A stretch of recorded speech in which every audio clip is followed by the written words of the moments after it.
आमीन। प्रभु के वचन में हम चलेंगे और सबसे पहली बात, हम जानते हैं परमेश्वर का वचन क्या कहता है। प्रभु यीशु मसीह ने कहा यूहन्ना रचित सुसमाचार में, उस सच्चे अद्वैत परमेश्वर को जानना ही अनंत जीवन है। कितने लोग ने इस वचन को सुना है? आमीन। आज जो जीवन परमेश्वर हमें देना चाहता है, ये वो जीवन है जहां पर हम विजयी हैं, जहां पर हम प्रबल हैं, जहां पर हम सबसे ज्यादा शक्तिशाली हैं।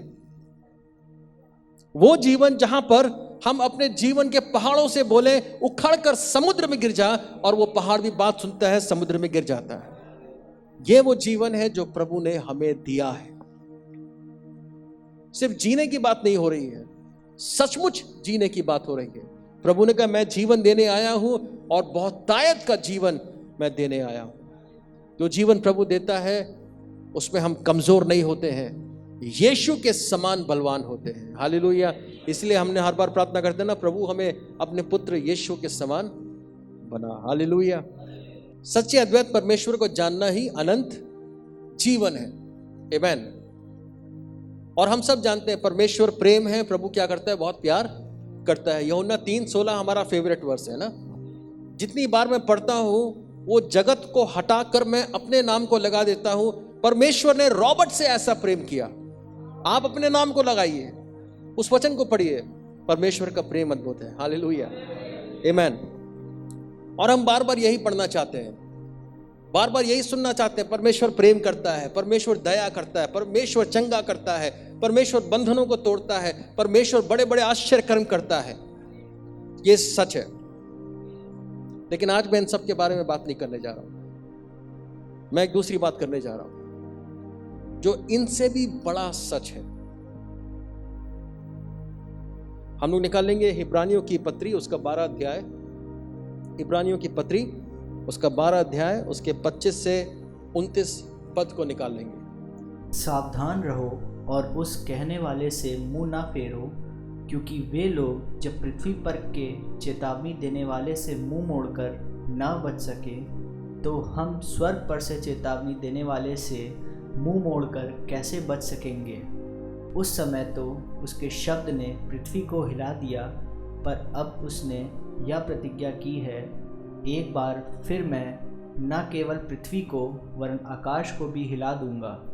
और यह वाक्य एक बार फिर इस बात को प्रकट करता है कि जो वस्तुएं हिलाई जाती हैं वे सृजी हुई वस्तुएं होने के कारण टल जाएंगी, ताकि जो वस्तुएं हिलाई नहीं जाती वे अटल बनी रहें। इस कारण हम इस राज्य को पाकर जो हिलने का नहीं कृतज्ञ हो और भक्ति और भय सहित परमेश्वर की ऐसी आराधना करें जिससे वह प्रसन्न होता है।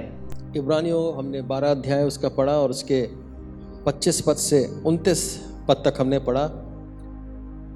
मैं बहुत ज़्यादा इसमें से बात नहीं करने जा रहा हूँ, क्योंकि और अधिक और दूसरी बातें हैं जो जिस पर हम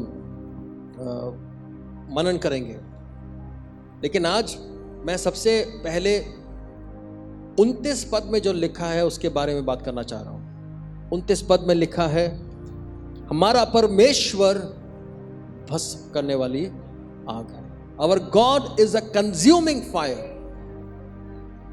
हमारा परमेश्वर प्यार करता है, हमारा परमेश्वर चंगा करता है, दया करता है, बंधनों को तोड़ता है, आश्चर्य कर्म करता है, वो सारी भली चीजें करता है। लेकिन हमारा परमेश्वर भस्म करने वाली आग भी है। He is a consuming fire। वो एक दिन आएगा और न्याय करेगा, और जिस दिन न्याय का दिन होगा उस दिन हमें मालूम पड़ जाएगा परमेश्वर कौन है। जो सिर्फ ये जानते हैं कि परमेश्वर प्रेम करता है, वो पूरे सत्य को नहीं जानते और वो अनंत जीवन नहीं पाएंगे। परमेश्वर को जानने का मतलब है परमेश्वर को पूरी तरीके से जानना। परमेश्वर प्रेम करता है, परमेश्वर क्षमा करता है, लेकिन परमेश्वर न्याय भी करता है। परमेश्वर भस्म करने वाली आग है, एक ऐसी आग जो एक दिन सब कुछ जला देगा।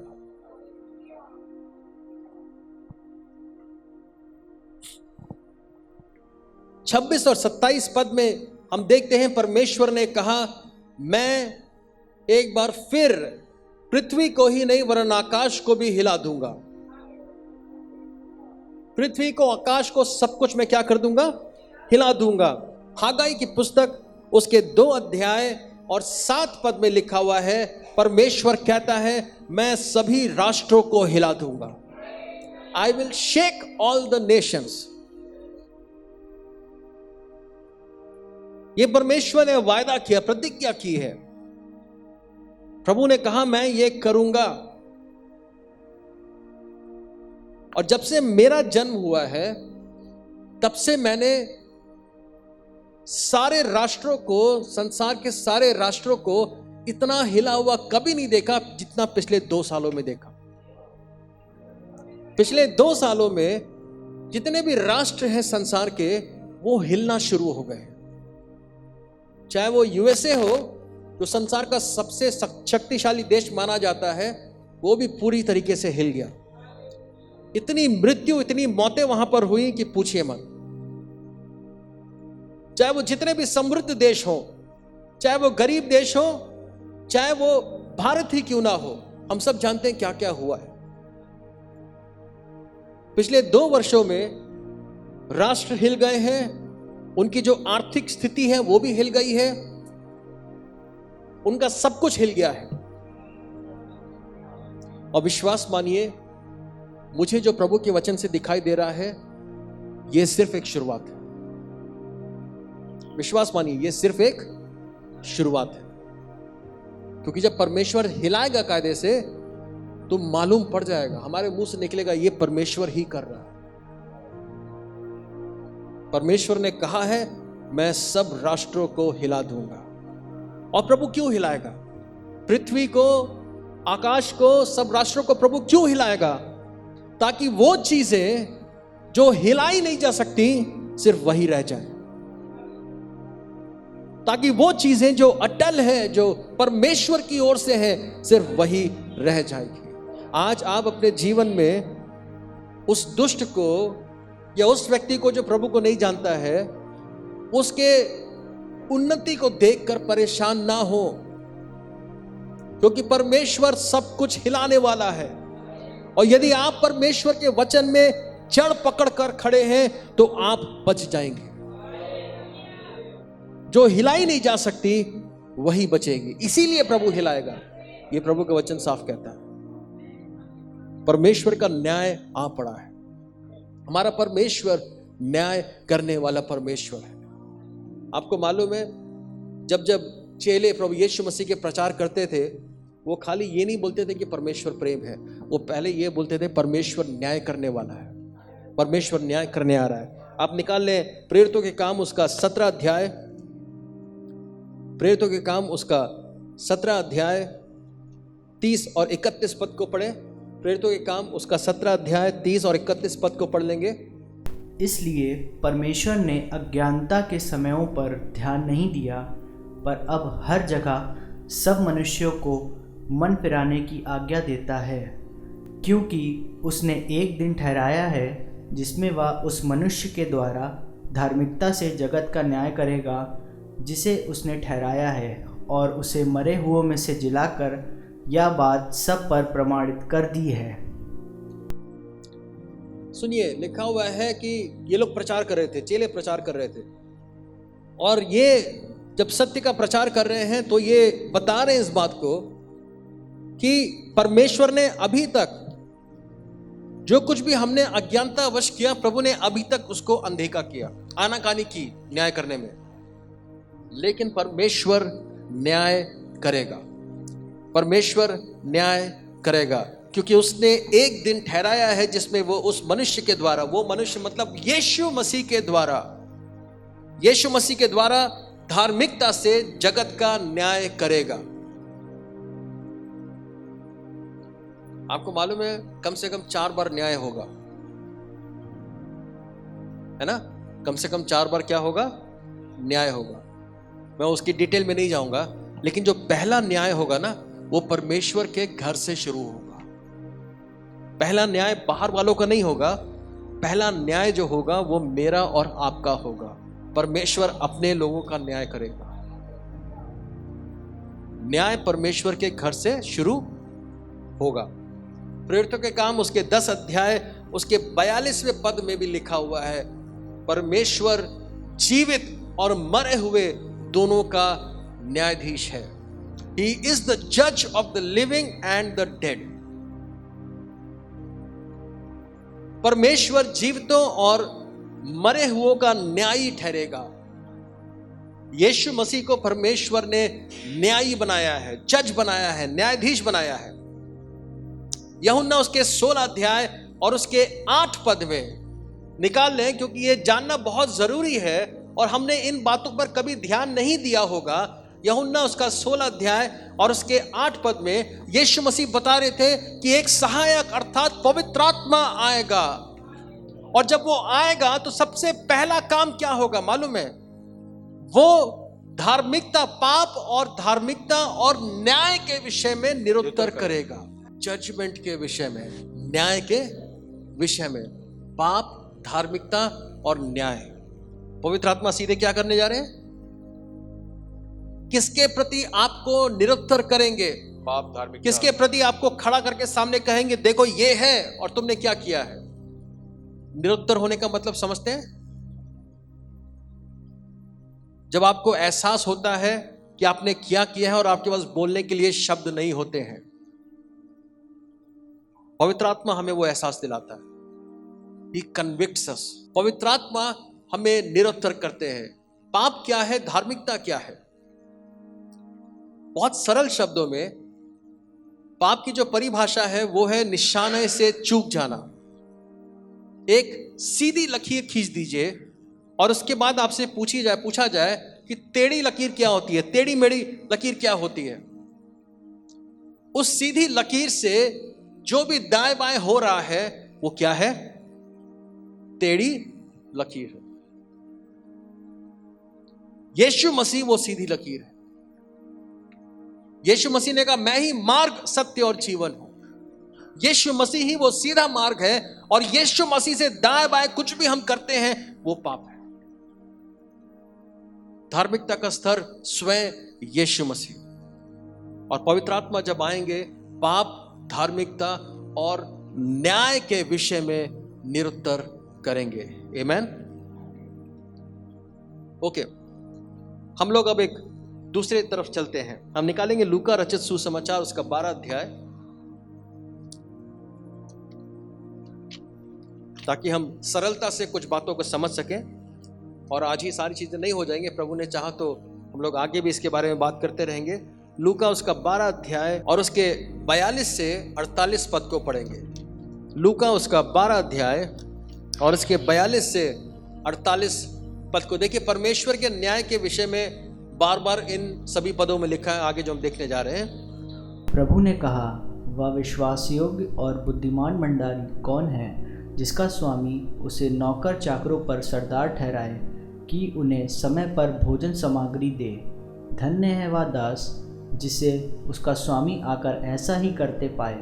मैं तुमसे सच कहता हूँ, वह उसे अपने सब संपत्ति पर अधिकारी ठहराएगा। परंतु यदि वह दास सोचने लगे कि मेरा स्वामी आने में देर कर रहा है, और दासों और दासियों को मारने पीटने लगे और खाने पीने और पियक्कड़ होने लगे, तो उस दास का स्वामी ऐसे दिन जब वह उसकी बाट जोता न रहे और ऐसी घड़ी जिसे वह जानता न हो आएगा, और उसे भारी दंड देकर उसका भाग अविश्वासियों के साथ ठहराएगा। वह दास जो अपने स्वामी की इच्छा जानता था और तैयार ना रहा और ना उसकी इच्छा के अनुसार चला, बहुत मार खाएगा।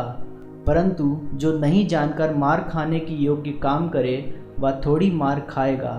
इसलिए जिसे बहुत दिया गया है उसे बहुत मांगा जाएगा, और जिससे बहुत सौंपा गया है उससे बहुत लिया जाएगा। आमीन। 39वें पद में लिखा है, 49th वर्स पढ़ा नहीं है, लेकिन वहां पे यीशु मसीह ने कहा, मैं पृथ्वी पर आग लगाने आया हूं। मैं पृथ्वी पर आग लगाने आया हूं। यहां पे दास के बारे में बात हो रही है। 42 से 48वें पद को हमने पढ़ा, दास के बारे में बात हो रही है। स्वामी और उसके दास, ये परमेश्वर और हमारे विषय में बात हो रही है। हम कौन हैं बताइए? क्या दास खाली आज के समय में दास का हमने एक मीनिंग निकाल दिया है कि वो खाली पास्टर होते हैं जो परमेश्वर का दास होता है। ऐसा नहीं है। आप जितने भी हैं, हम जितने भी प्रभु के नाम में प्रभु को ग्रहण करके विश्वास करके कि यीशु मसीह हमारे पापों के लिए मरा, यीशु मसीह उसके बाद 3 दिन बाद जी उठा और आज हम उसके साथ जीवित हो उठे, जिन्होंने प्रभु को ग्रहण किया है, उद्धार पाया है, वो सब परमेश्वर के दास ठहरे। 42 पद से पहले 41वें पद में और उसके पहले के पदों में यीशु मसीह दास और स्वामी की बात कर रहा था और प्रभु यीशु मसीह बता रहे थे कि कैसे दास को तैयार रहना चाहिए, स्वामी किसी भी समय आ जाएगा तो उस समय दरवाजा खोलने के लिए और सारी तैयारी करके उसको क्या करना चाहिए, रहना चाहिए। तो पतरस ने पूछा कि प्रभु ये क्या आप हमारे लिए कह रहे हैं या बाकी लोग के लिए कह रहे हैं? तो यीशु मसीह ने साफ कह दिया, ये मैं फिलहाल तुम्हारे लिए कह रहा हूं। मैंने भी बोला था पहला न्याय कहां से होगा? परमेश्वर के घर से होगा, यानी कि हमारे से होगा। हम उसी पे जा रहे हैं। 47वें पद को ध्यान से देखेंगे। एक बार फिर से बता दूं, दास कौन है? दास वो है जिसके पास स्वामी के निर्देश हैं, स्वामी की आज्ञाएं जिसके पास है, वो कौन है? दास है। आज आप में से लगभग हर एक के पास परमेश्वर का वचन है। यदि आपके हाथ में प्रभु का वचन है, यदि वचन आपके पास पहुंच रहा है, आप परमेश्वर के दास हैं। 47वें पद में वो दास जो अपने स्वामी की इच्छा को जानता था, इसको जरा याद रखिएगा।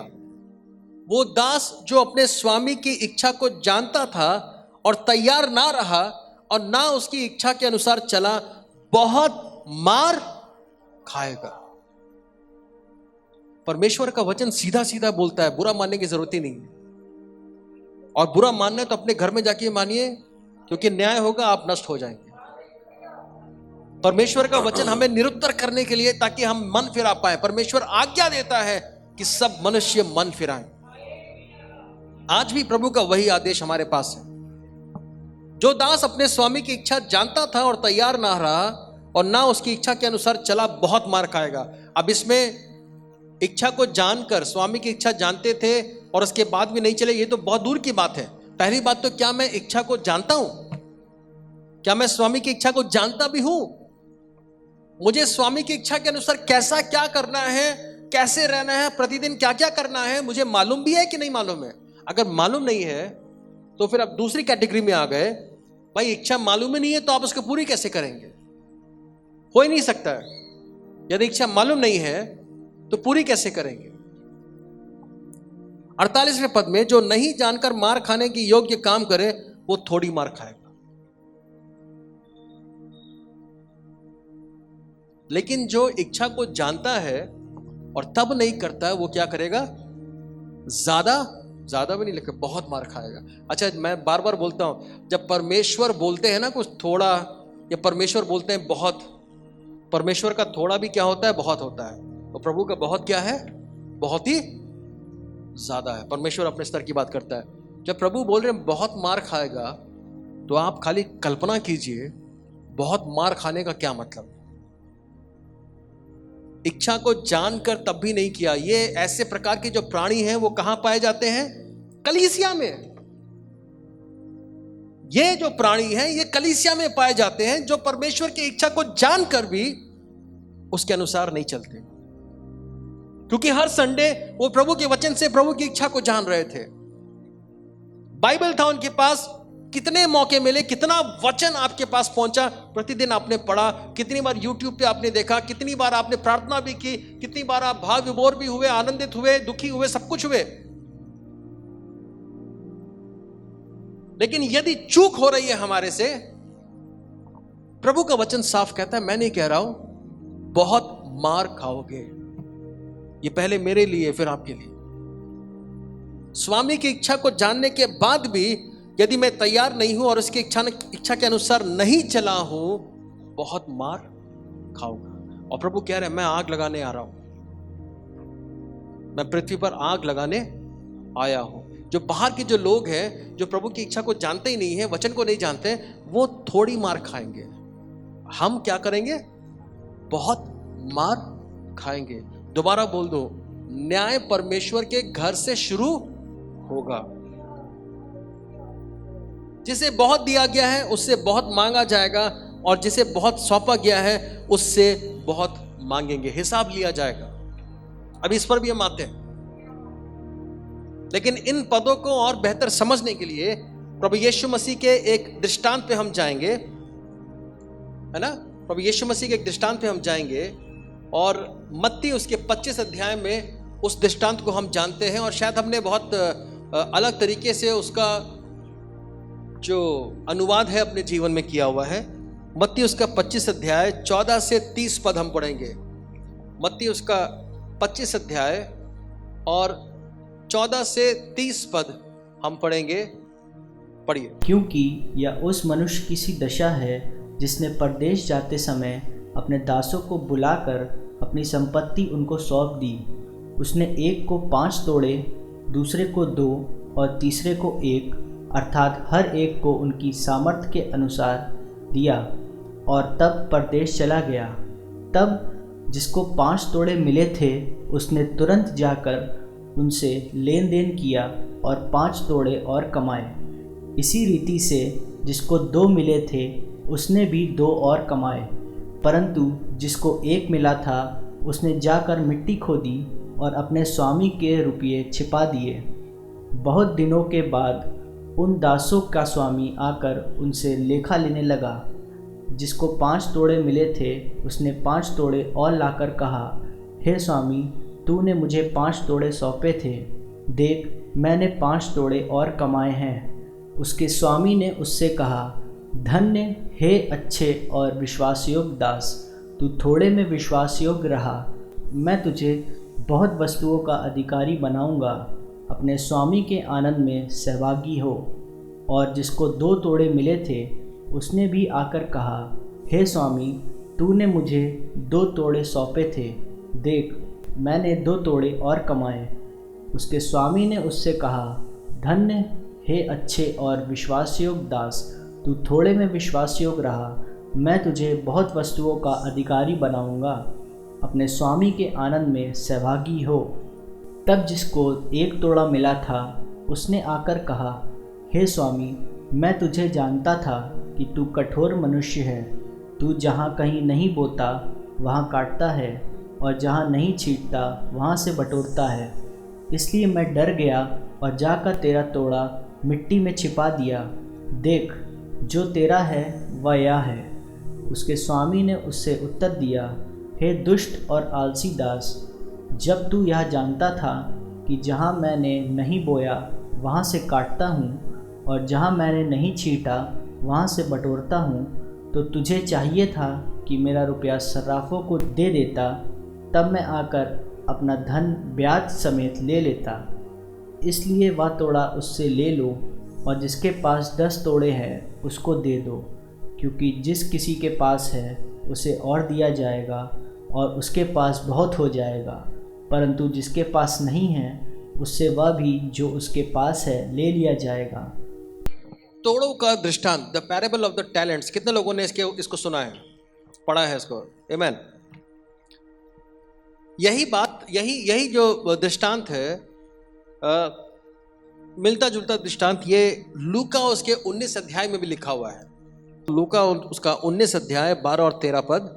सो उसने कहा, एक धनी मनुष्य दूर देश को चला ताकि राजपद पाकर फिर आए, और उसने अपने दासों में से 10 को बुलाकर उन्हें 10 मोहरें दी और उनसे कहा, मेरे लौट आने तक लेन देन करना। उनके साथ भी यही था। मत्ती 25 में जो पढ़ रहे हैं, तोड़े दिए गए। तोड़े क्या हैं? उस समय की जो करेंसी है, जैसे आज हमारा जो करेंसी है वो रुपया है, वैसे ही उस जमाने में तोड़े थे, है ना? टैलेंट, इंग्लिश में जो टैलेंट वर्ड है, वो टैलेंट वो वहां पे एग्जैक्टली करेंसी है। वो हमारी प्रतिभा की बात नहीं हो रही है, वरदानों की बात नहीं हो रही है, जैसा कई लोग समझते हैं। तो स्वामी ने दास से कहा, तुम क्या करना? लेन देन करना। इंग्लिश में लिखा है, डू बिजनेस टिल आई कम। तुम्हें क्या करना है? इससे बिजनेस करना। बिजनेस में क्या होता है बताइए? आपको जो दिया गया है, आपके पास जो है, उससे जब आप बिजनेस करते हैं तो आपको उसे क्या करना है? कई गुना बढ़ाना है। आपके पास अगर 1000 रुपए भी है या 1 लाख रुपए भी है, उससे आपको बिजनेस करना है, तो आपका उद्देश्य ये है, बिल्कुल साधारण सी बात है कि 1000 का 10,000 कम से कम होना चाहिए, 1 लाख का कम से कम 2 लाख हो जाना चाहिए।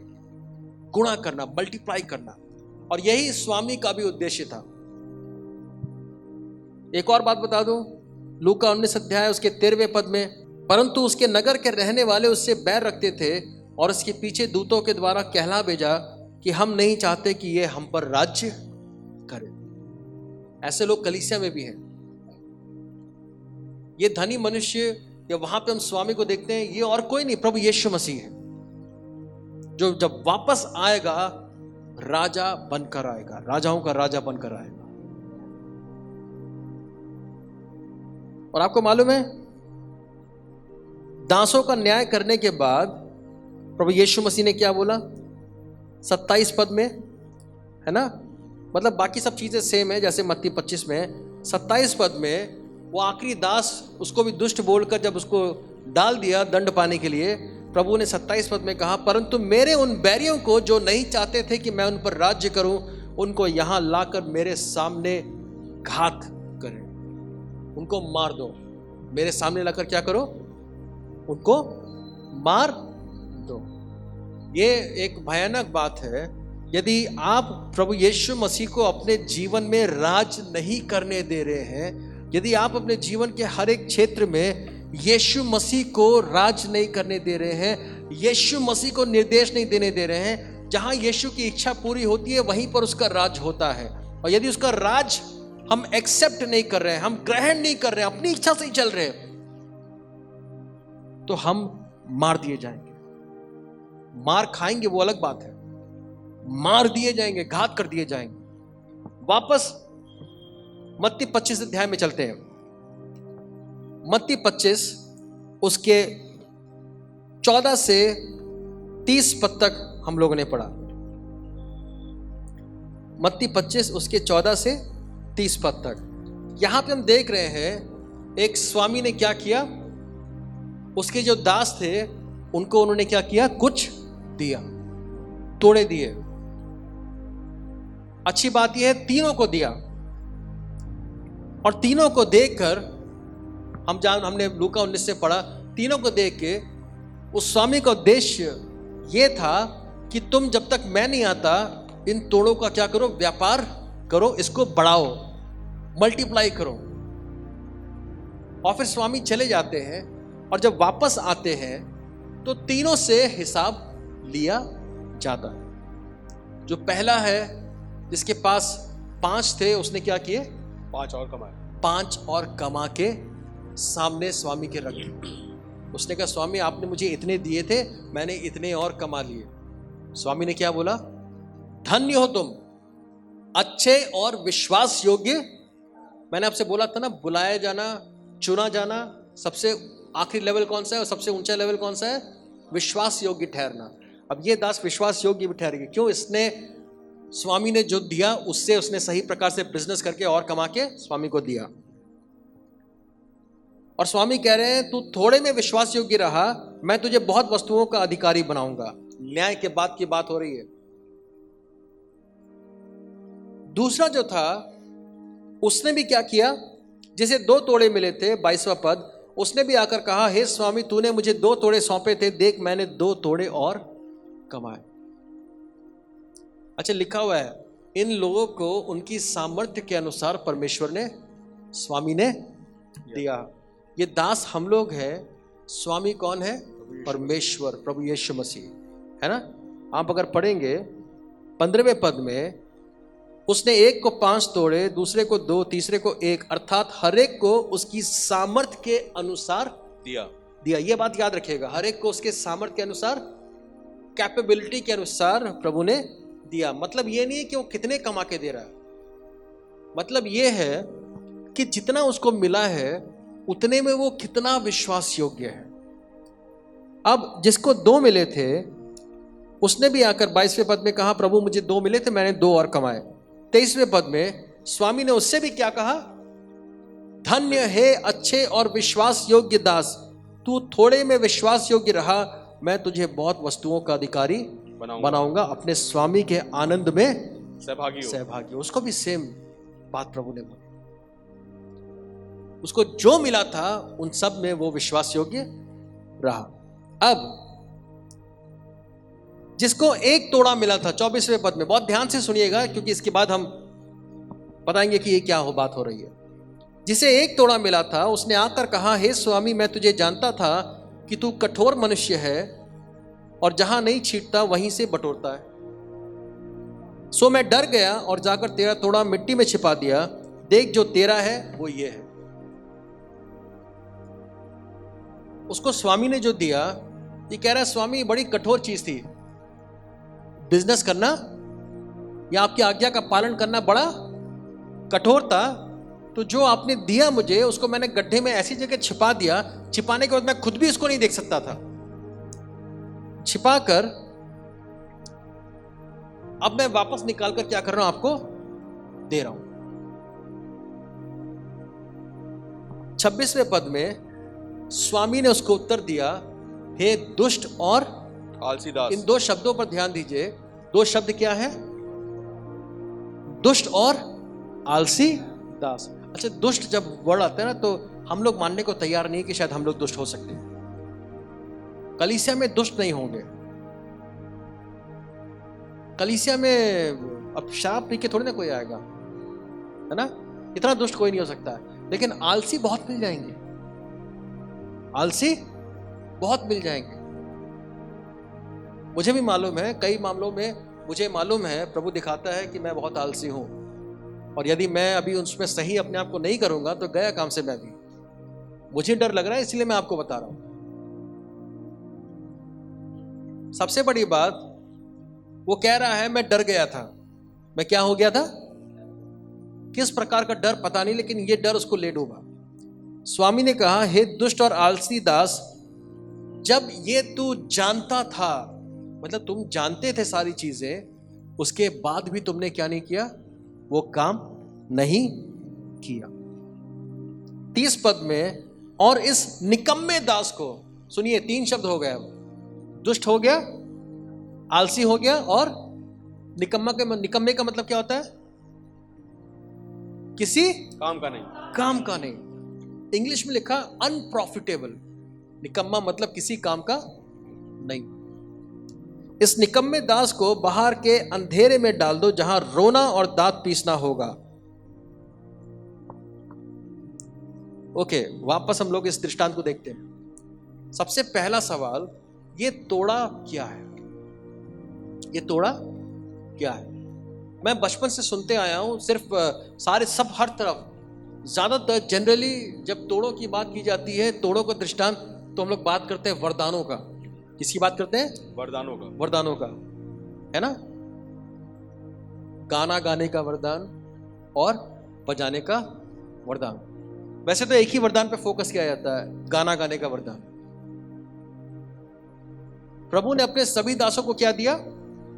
तोड़े दिए उनके सामर्थ्य अनुसार। तो पहली चीज तो ये, क्या प्रभु ने सबको गाने का वरदान दिया है? बताइए। नहीं। तो फिर ये जो तोड़ा लिखा है, ये गाने का वरदान नहीं है। सबको बजाने का वरदान दिया प्रभु ने? नहीं। इनफैक्ट वरदान सबके अलग अलग हैं, सबके पास एक जैसे वरदान नहीं है। वरदान को उठा के किनारे रखिए, क्योंकि तोड़े का अर्थ वरदान है ही नहीं। परमेश्वर, यहां पे लिखा, स्वामी ने अपनी संपत्ति उनको दी। आपने पढ़ा उस बात को? 14 पद में, क्योंकि यह उस मनुष्य की सी दशा है जिसने परदेश को जाते समय अपने दासों को बुलाकर अपनी संपत्ति उनको सौंप दी। परमेश्वर ने क्या दे दी? अपने दासों को अपनी संपत्ति। अच्छा, क्या परमेश्वर की संपत्ति ये गाने का वरदान है? बताइए। नहीं। संपत्ति क्या है मालूम है? सबसे बेशकीमती चीज जिसको लेकर आप क्या कर सकते हैं? व्यापार कर सकते हैं। ऐसी चीज जिसको लेकर आप जाएं और व्यापार करें, और उसको क्या होना चाहिए? मल्टीप्लाई होना चाहिए, कई गुना बढ़ना चाहिए। अगर गाने के वरदान की बात होती तो कहिए कि आप इससे बिजनेस कैसे करेंगे, परमेश्वर का व्यापार कैसे करेंगे, लेन देन कैसे करेंगे, कर सकते हैं क्या? क्या प्रभु ने आपको बोला है कि मतलब आपको गाने का वरदान मिला है तो आप जाकर और गायकों को तैयार कीजिए? क्या ये प्रभु की संपत्ति की बात हो रही है?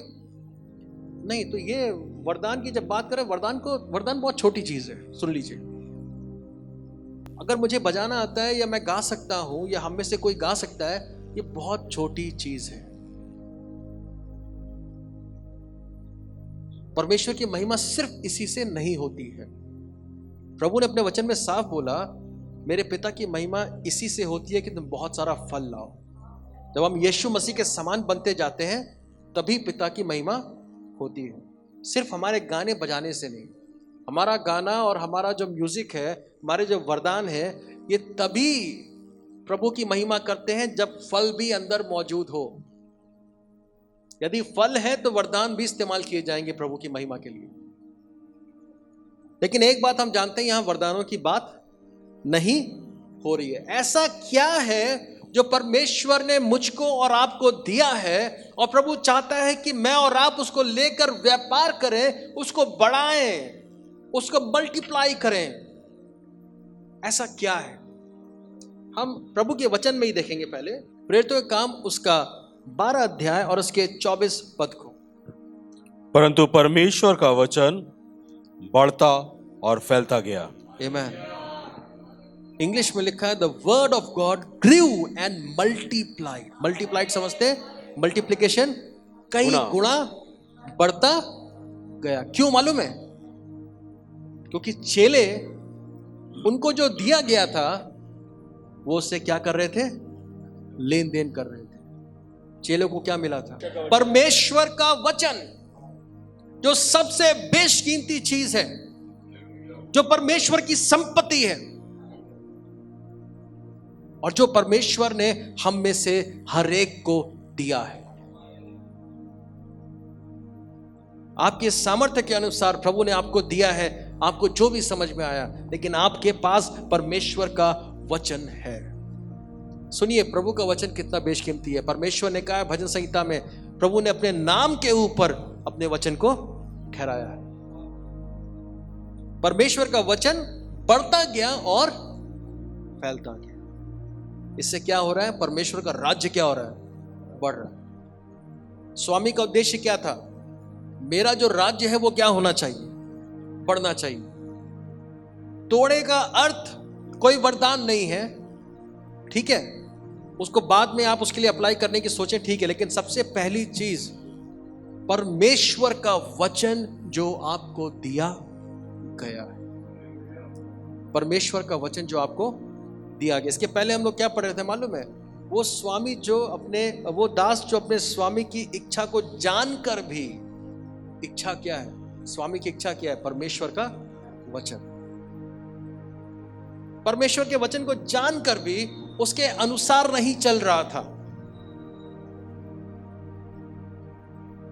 यहां पे उस दास से स्वामी कह रहे, निकम्मे दास से कह रहे, उससे लेन देन नहीं किया, कम से कम गड्ढे में तो नहीं छुपा के रखते, उसको ले जाकर कहां देते?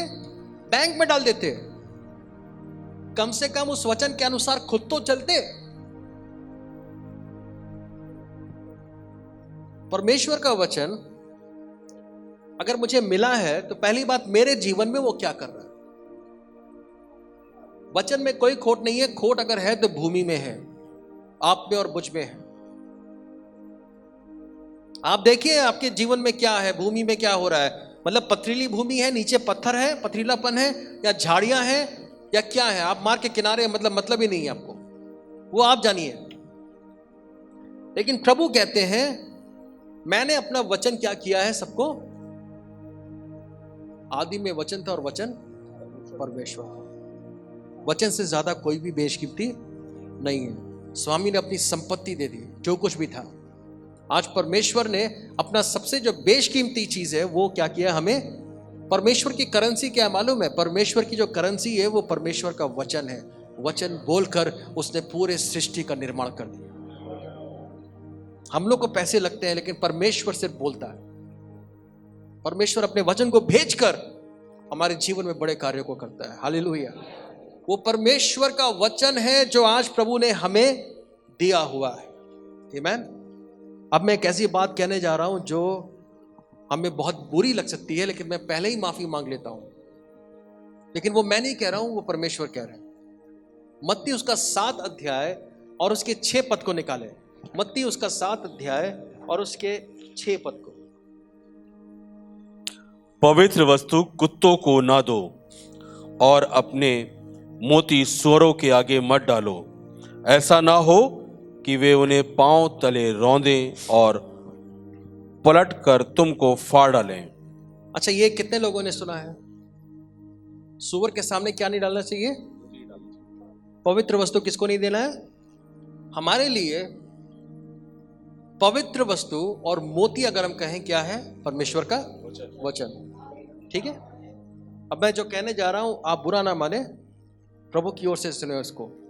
न्याय के दिन जब हम प्रभु के न्याय आसन के सामने होंगे और जब पहला न्याय होगा उस दिन जैसे ही हम, मान लीजिए आप कल्पना कीजिए परमेश्वर अपने सिंहासन पर विराजमान है और हम एक एक करके उनके सामने पहुंच रहे हैं, और जैसे ही मैं वहां पर पहुंचता, मैं अपने लिए कह रहा हूं इसलिए आप बुरा ना माने, जैसे ही मैं वहां पहुंचता हूं वहां पे चारों तरफ स्वर्गदूत होते हैं, वहां पे पुस्तकों में सब कुछ लिखा हुआ है और फुसफुसाहट होनी शुरू हो जाती है, और वहां पर वो कहते हैं अरे ये वो सुअर है जिसको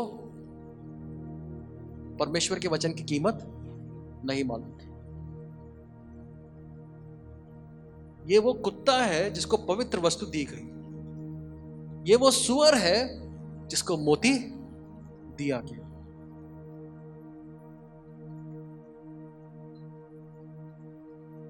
ये जब प्रभु मुझसे बात कर रहा था मुझे भी बहुत कसके लगी, लेकिन क्या उस दिन मेरी और आपकी गवाही ये होगी?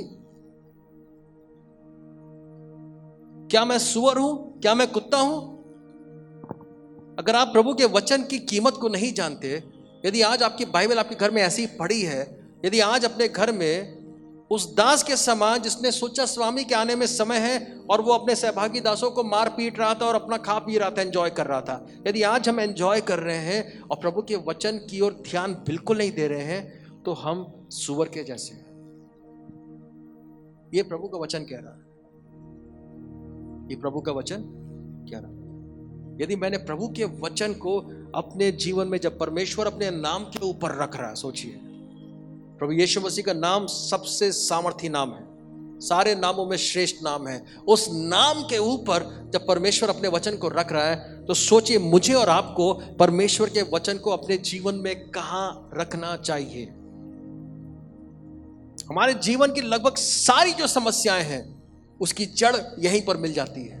हमने परमेश्वर के वचन को अपने जीवन में सबसे ऊपर नहीं रखा। डर लगता है कि एक दिन न्याय के दिन न्याय आसन के सामने मेरी गवाही ये ना हो जाए कि ये वो सुअर है जिसको मोती दिया गया, इसको परमेश्वर का वचन मिला, ये कलीसिया में था, इसने अच्छे अच्छे प्रकाशनों को पाया, सत्य को सुना इसने, लेकिन इसने उनकी कीमत को नहीं जाना, इसने उनको ग्रहण नहीं किया और उसके अनुसार ये चला नहीं। बिजनेस करना तो बहुत दूर की बात है, इसने आज्ञा का पालन नहीं किया। लेकिन प्रभु का वचन ये कहता है कि हम इसी समान हैं यदि मैं प्रभु के वचन का पालन अपने जीवन में नहीं करता हूं। परमेश्वर का वचन मतलब स्वयं परमेश्वर, उस वचन को मेरे अंदर जड़ पकड़ना है, मुझे वचन के अनुसार करना है और फिर मुझे उस वचन को लेकर व्यापार भी करना है। मेरे द्वारा वो वचन जाना चाहिए, मेरे द्वारा वो वचन बढ़ना चाहिए, फैलना चाहिए। मेरे द्वारा आज वो वचन मेरे अंदर है, आज मेरे वजह से वो वचन किसी और के अंदर भी जाना चाहिए।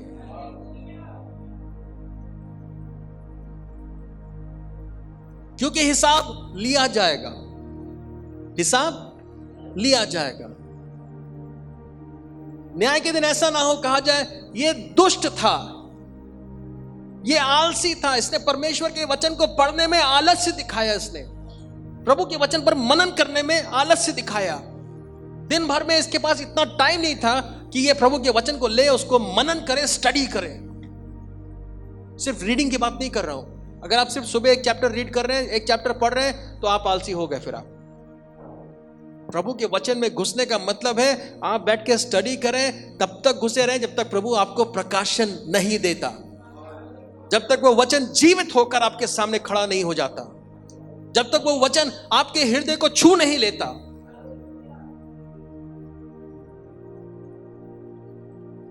हमारी गवाही ये ना होने पाए कि ये निकम्मा था। परमेश्वर के वचन इसको दिया गया, परमेश्वर का वचन इसके पास पहुंचा, लेकिन वहां जाकर वो खत्म हो गया, वो बीज खराब हो गया। सुनिए, बीज बहुत मिला है और हर एक बीज का बहुत जबरदस्त तरीके से हिसाब लिया जाएगा। हर एक बीज का हिसाब लिया जाएगा। जो वचन आज आपको और मुझको मिला है उसका हिसाब मांगा जाएगा। हर संडे जो आपने सुना, हर बार जो आपने चैप्टर आपने रीड किए, इतने YouTube पे आपने सुने होंगे, आप इतने वर्षों से कितना सुन रहे हैं ये आप जानते हैं। और ये कितनी भयानक बात है कि इतना सब कुछ करने के बाद, 100% वचन को जानने के बाद, हम सिर्फ 2% में विश्वास योग्य हैं।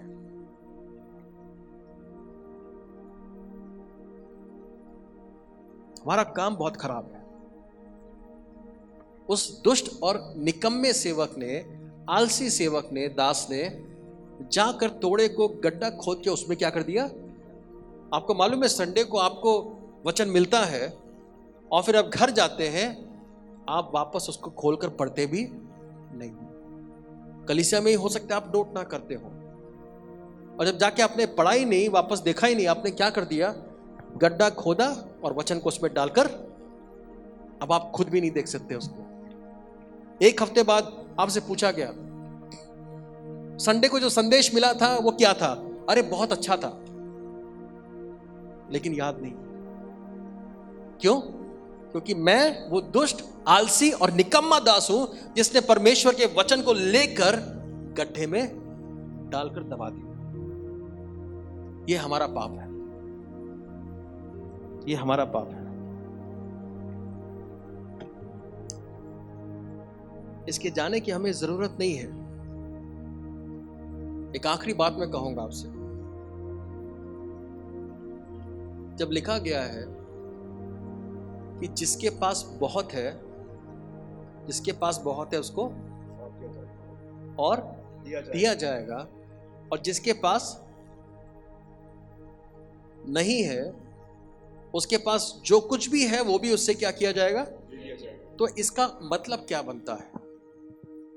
मतलब ये है, जो परमेश्वर के वचन के प्रति सीरियस है, जो प्रभु के वचन पर मेहनत कर रहा है, आलस्य नहीं दिखा रहा है, जो प्रभु के वचन को अपने जीवन में सबसे ऊपर रख रहा है, जो स्टडी कर रहा है, मनन कर रहा है, नोट कर रहा है, वापस जाके दोबारा देख रहा है, प्रार्थना कर रहा है, परमेश्वर उसको और देगा। परमेश्वर उसके मन की आंखों को और भी अधिक ज्योतिर्मय करेगा। परमेश्वर स्वयं अपने आप को उस पर प्रकट करेंगे। लेकिन जो सुनने के बाद अनसुना कर देता है, या घर जाके मान लीजिए आपने देखा ही नहीं, कुछ नहीं किया, तो जो आपने सुना है वो भी आपसे छीन लिया जाएगा। आवाज रखो, मैं आपको क्लियर बता दूं, आपके बैंक में कितना बैलेंस है उससे कोई मतलब नहीं है। ये सब कुछ यहां पे धरा का धरा रहने वाला है। अभी दूसरी लहर में बड़े बड़े पैसे वाले लोग थे, वो भी क्या नहीं कर पाए, अपनों को बचा नहीं पाए, उनको भी ऑक्सीजन नहीं मिल पाया। जितना भी कैश लेके खड़े हो गए, नहीं मिल पाया, था ही नहीं। आज आपके बैंक में कितना बैलेंस है उससे कोई मतलब नहीं, आपके पास कितना वचन है उसी से मतलब है। मैंने कहा ना, परमेश्वर की करेंसी वचन है, परमेश्वर की करेंसी वचन है। आदम को भी प्रभु ने ऐसे ही बनाया, वचन के द्वारा तुम राज करोगे। आज प्रभु ने हमको भी वही जीवन दिया है। प्रभु ने कहा तुम इस पहाड़ से बोलोगे, ये उखड़ के गिर जाएगा। परमेश्वर के वचन की घोषणा करोगे अपने जीवन में, वो कार्य हो जाएगा।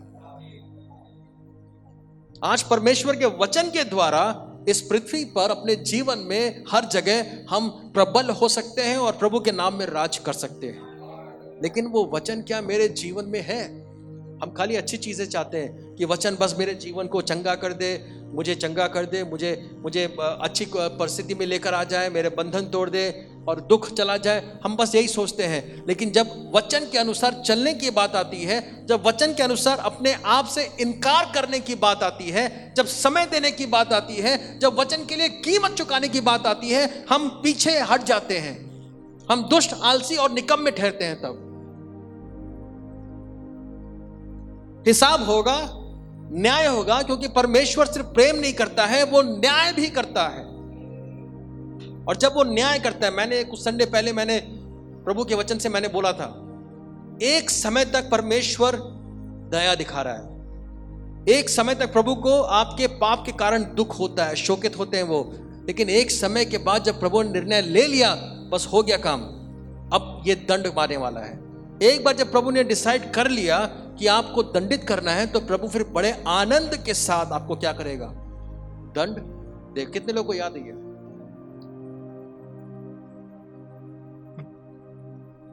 तब तक जब तक प्रभु का अनुग्रह है, समय है, आज भी समय है। आज प्रभु ने बड़ा अनुग्रह किया हुआ है। आज भी इस बात को, सत्य को देखकर जान जाए, परमेश्वर न्याय करने आ रहा है। प्रभु का न्याय परमेश्वर के घर से शुरू होगा। प्रभु का न्याय मुझसे और आपसे शुरू होगा।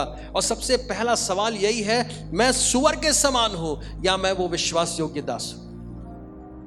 प्रभु का वचन जो मुझे मिला है, मैंने आज तक उसका क्या किया है? आपको प्रभु के राज्य में धनी होना है, प्रभु के वचन में बढ़िए। प्रभु के राज्य में आप बड़ा व्यक्ति बनना चाहते हैं, प्रभु के वचन में बढ़ जाइए। खाली कुछ पाने की इच्छा मत रखिए। प्रभु का वचन जो आपको मिला है, वो किसी भी चंगाई से, आश्चर्य कर्म से कहीं ज्यादा बेशकीमती है। परमेश्वर का वचन, एक एक वचन जो आपको मिला है, उसका हिसाब लिया जाएगा। आज जो आपने सुना है, इसका भी हिसाब आपसे लिया जाएगा, मुझसे लिया जाएगा। आपसे अगर सुनने पे इतना हिसाब है, तो मुझसे बोलने पर कितना बड़ा हिसाब मांगा जाएगा, सोचिए। और मुझे खुद बहुत डर लगता है, और मैं प्रभु से अनुग्रह मांगता हूं, प्रभु अनुग्रह कीजिए। और मुझे डर भी लगता है, प्रभु मैं वो सुअर बिल्कुल नहीं बनना चाहता हूं, मैं वो कुत्ता बिल्कुल नहीं ठहरना चाहता हूं। आप लोग ये प्रार्थना करें तो अच्छी बात है, नहीं करते हैं तो क्या होगा आप जानते हैं। परमेश्वर न्याय करेगा। परमेश्वर एक एक वचन जो प्रभु ने आपको दिया है, उसका हिसाब लेगा। परमेश्वर न्याय करेगा। हम निकम्मे ना ठहरने पाए, प्रॉफिटेबल ठहरने पाए।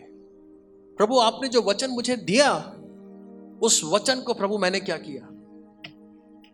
बढ़ाया प्रभु जी। उस वचन को मैंने फैलाया प्रभु। वो वचन ना सिर्फ मेरे अंदर जड़ पकड़ पाया, बल्कि उस वचन के द्वारा प्रभु मैं दूसरों में भी उस बीज को डाल पाया। परमेश्वर ये देखना चाहते हैं, प्रभु ये देखना चाहता है। अगर आपके वजह से परमेश्वर के राज्य को इतना भी लाभ नहीं है, तो फिर आप बहुत बड़े निकम्मे व्यक्ति हैं। कई लोग हैं कलीसिया में, और कई कलीसियाओं में लोग आते हैं, वो सिर्फ अपने लाभ की बात करते हैं, अपना लाभ वो प्रभु से चाहते हैं। लेकिन आज मैं आपको बता दूं, अंत में आपको क्या लाभ मिला उसका कोई मतलब नहीं रहेगा। परमेश्वर के राज्य को आपसे क्या लाभ मिला, वो बात वहां की जाएगी। आर यू प्रॉफिटेबल और अनप्रॉफिटेबल? आज इसी समय अपने जीवन में झांक के देखिए, आप निकम्मे हैं या आप परमेश्वर के राज्य में लाभ पहुंचा रहे हैं? ये सवाल अपने आप से पूछिए और फिर प्रार्थना करें।